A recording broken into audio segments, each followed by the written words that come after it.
सब उन्होंने रिसर्च किया तो 3 से IAS पंजाब स्टेट में थे मात्र।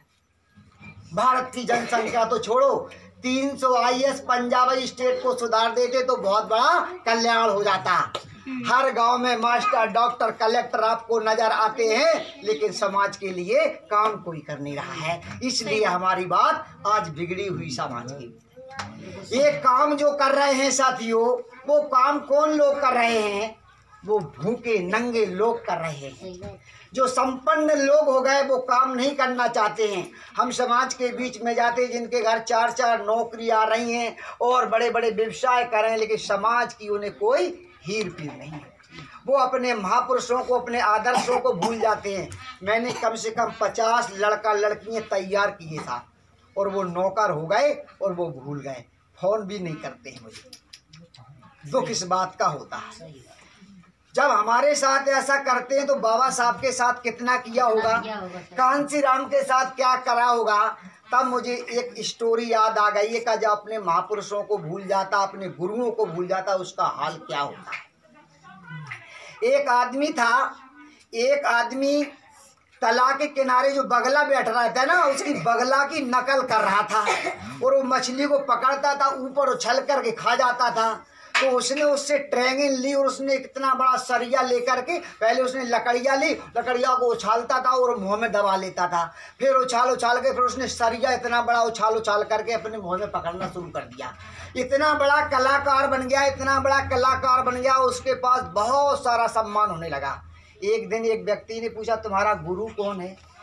तो बोला, मेरा गुरु कोई नहीं है, मैं श्याम का गुरु हूँ। तो आप जैसे सज्जन बैठे थे फिर के दिखाना कला अपनी करके।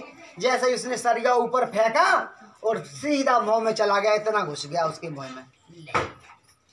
तो हमारे महापुरुषों को जो भूल जाता, हमारे गुरुओं को भूल जाता, वही कारण है महापुरुषों को भूल चुके हैं। इसलिए आज हमारी बात बिगड़ गई। जब हमारे महापुरुषों को तुम लोग भूल जाओगे तो तुम्हारी और भी बात बिगड़ती चली जाएगी, और भी बात बिगड़ती चली जाएगी। नेल्सन मंडेला को तो सबने सुना है, मैं बता दूं दादाजी।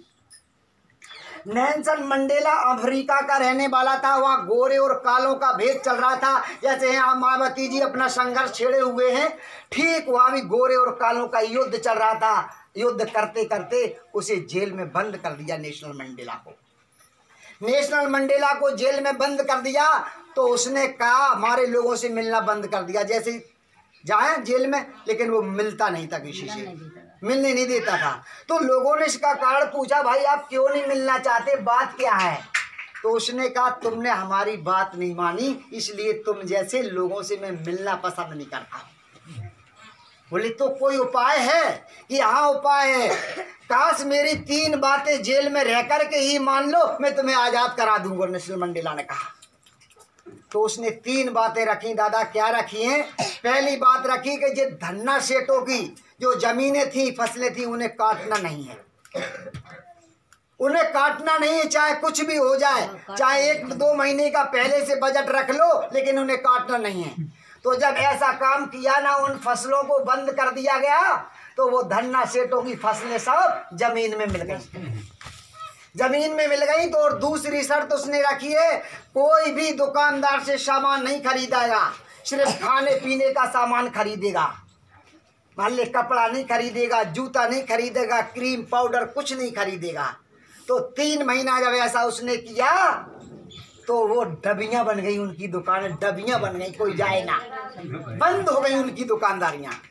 तीसरा उसने कहा कि उनकी बसों में कोई नहीं बैठेगा। तो उनकी बसों में भी बैठना बंद कर दिया उनके अनुयायियों ने।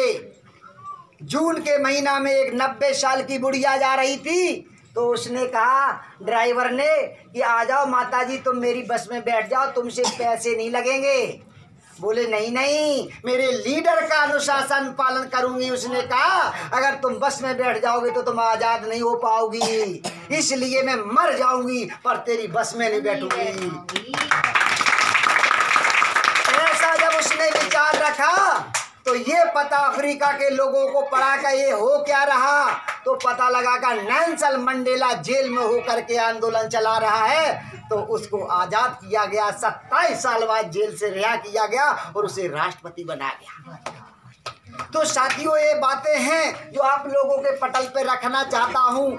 आज हमारे लोग बात नहीं मानते हैं, आज अपने अपने अहंकार में डूबे हुए हैं, महापुरुषों की बात को नहीं समझना चाहते हो। बात तो मैं बहुत करता, हमारी तो मीटिंगें लंबी लंबी होती हैं, 2-2, 3-3 हज़ार लोगों के बीच में होती हैं। भाई साहब अभी कुछ कह रहे थे कि बीजेपी की सरकार बनेगी, कैसे बने? भाई साहब 1 मिनट आ जाओ, हम उदाहरण दें, एक विधायक पर ही हमारी सरकार बन सकती है।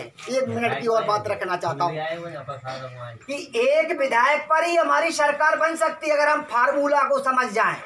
जैसे आपके यहाँ 2 से 30 है सीटें, एक सीट कमी है तो बन जाएगी।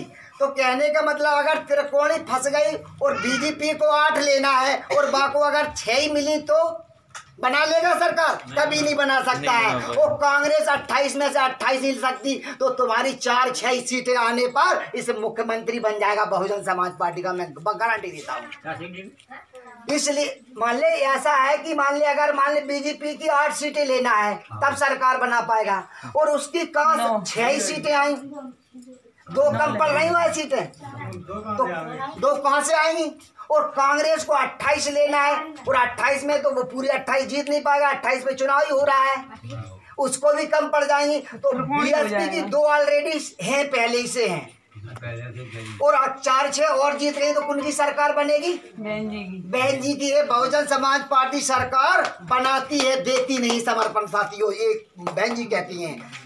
तो इसलिए कह रहा है, जैसे आपने झारखंड में देखा था, झारखंड में तुमने देखा था कि अर्जुन मुंडा एक था, निर्दलीय बना था, और ऐसी लंगड़ी वहां फंस गई झारखंड में, 1 सीट की कम पड़ रही थी, मान की हम नहीं देंगे, 4 करोड़ रुपए दो। उसने कहा तो क्या करोगे, हमें मुख्यमंत्री बनाओ। अर्जुन मुंडा मुख्यमंत्री बना था रश्मि जी, झारखंड में थी।